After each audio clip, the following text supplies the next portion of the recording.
Hi, it's your coach, Laurie McNaughton, coming to you again with another short video on some ideas on how you can improve the success in your business. Why should you listen to me? If you haven't either watched one of my videos in the past uh, or you've never met me, I've been coaching businesses now for over 19 years. I've talked with thousands of business owners, worked with hundreds of them. And in that time, I've gained a pretty good understanding of the challenges that guys and gals like you face in growing your businesses and the solutions to those challenges. Whether it's around time, you're working way too many hours, neglecting everything else in your family, or pardon me, in your life, or team. You've got a bit of a dysfunctional team. You either can't find good people, or you can't keep good people, or the people that work for you are not heavily engaged in your business. Um, and then money, profit. How do we make a healthy profit in your business?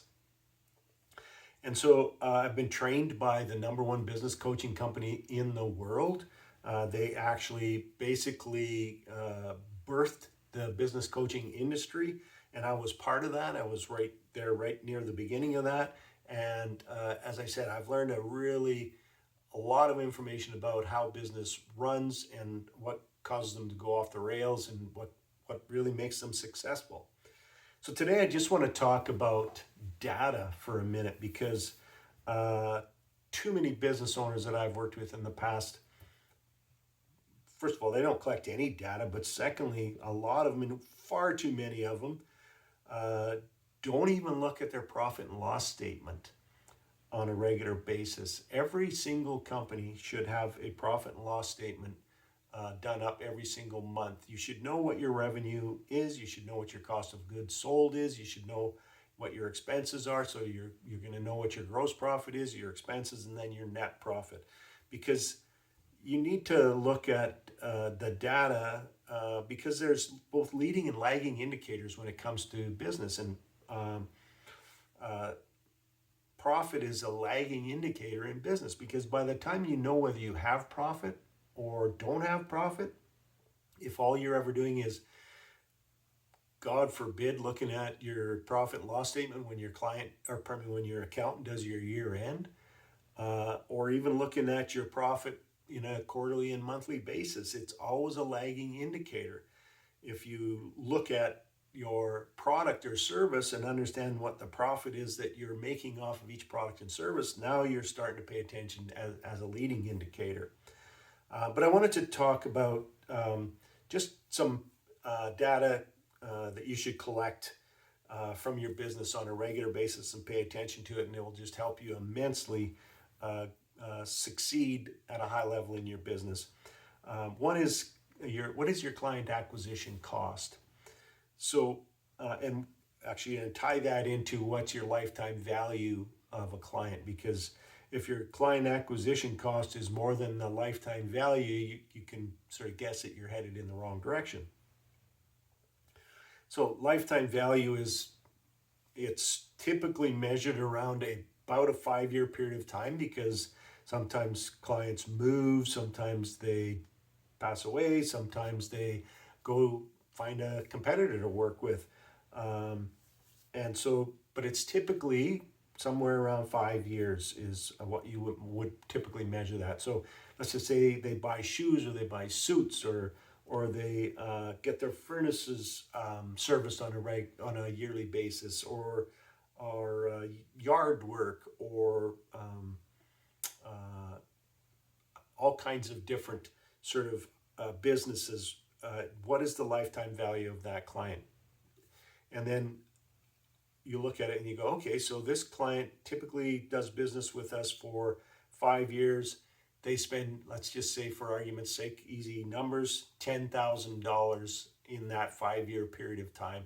And you make $2,500 in profit off of them in that 5 year period of time. So if you're looking at your client acquisition costs and you're going, well, my client acquisition cost is more than $2,500, then you need to really take a look at how you're marketing your business, how you're generating leads in your business. But if you go, gee, I spend $1,000 on client acquisition, or 500, whatever that number is. If you spend $500 on client acquisition costs, but you make $3,000 and you make $1,000 in profit, you would do that all day long. You keep spending that money all day long. So really sit down and plot out, what is the lifetime value for a particular customer? And it doesn't really matter what business you're in, it's there. Whether you're selling cars or homes, or doing oil patch work, or what's some of the other hotshot business, there's a lifetime value for those people. Sit down and calculate what it is, and then figure out what your client acquisition cost is. And some of that's going to be measured on information that you may already have, or you may need to start collecting some of that information now. So if you're spending, like I said, argument's sake, $1,000 a month on marketing, and you're getting, say, 350 leads, and out of those 350 leads, 50 of them buy from you, now you're starting to understand what your client acquisition costs, and they spend X number of dollars. You're starting to understand your client acquisition cost. So some other numbers that you should be paying attention to is the number of leads that you're generating. If you're in a retail industry, you're going to have a lot more leads than, say, somebody who's in the real estate industry, or selling cars or whatever. But how many leads are you getting every single month? And then how many of them actually start to buy from you? Now, you would go, yeah, but sometimes I get a lead in this month and they don't buy till next month. Just collect the data. Build a dashboard, spreadsheet, and collect the data. Because as you analyze it, you're going to analyze it on a monthly basis, but then you're also going to analyze it on a quarterly basis, and a 6-month basis, and a yearly basis. And when you start to do that, you're going to get so much rich information. It's going to be so important to help you take your business and understand what dials you need to turn in order to improve the profitability, because profit is what every company thrives on. Without profit, you are not going to survive.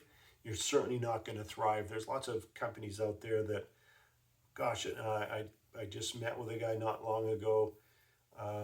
He's been in business for a very long time. I don't want to say anything that may identify him in any way, shape, or form, because he's a lovely person, lovely man. But here he is finding himself at the tail end of his business and going, I don't have enough money to retire on, and my business is essentially not worth anything to sell. So start doing this right now. Number of leads, what's your conversion rate, what's your average dollar sale? Always be looking at how do you improve, what products or services can you add to improve your average dollar sale. Number of transactions, how do you get people coming back more often? I'll get into this in a little deeper in a video that's going to be focused on some particular numbers, but for today's purposes, just to kind of understand them. So how many transactions, how do you get people to come back more often? And things like revenue per employee, that's a really good number to measure in terms of a productivity number. This would be, if you look at it from the perspective of, last year we did 500,000, or we did 5 million, and we had X number of employees. And now this year we're doing the same amount of revenue, but we got more employees. So now your productivity level has gone down. So now you start to ask questions. How do we improve the productivity? And those are all things that I can help you with. So lifetime value, acquisition cost, number of leads, conversion rate, transactions, average dollar sale. Now I'm just going to touch on your profit and loss statement just for a second to put a little bit of clarity on it. You have revenue, and then you have cost of goods sold, then you have expenses, and then, you have revenue, cost of goods sold, then you have your gross profit, then you have your expenses, then you have your net profit. The numbers that you really want to focus in on are making sure that your gross profit number is strong. You want to make sure you're always on top of your cost of goods sold, because here's the thing. If you made a, pardon me, your revenue was $1,000 and your cost of goods sold was, say, $400, and then you went out and found a different supplier, so now your cost of goods sold was $300. That $100 goes directly to the bottom line in your business. That goes directly to profit. Same with your expenses. If you've got, in that simple instance, your expenses are $300 and you take $50 of expenses out, that's $50 that goes right to the bottom line. That's $50 that goes into your pocket.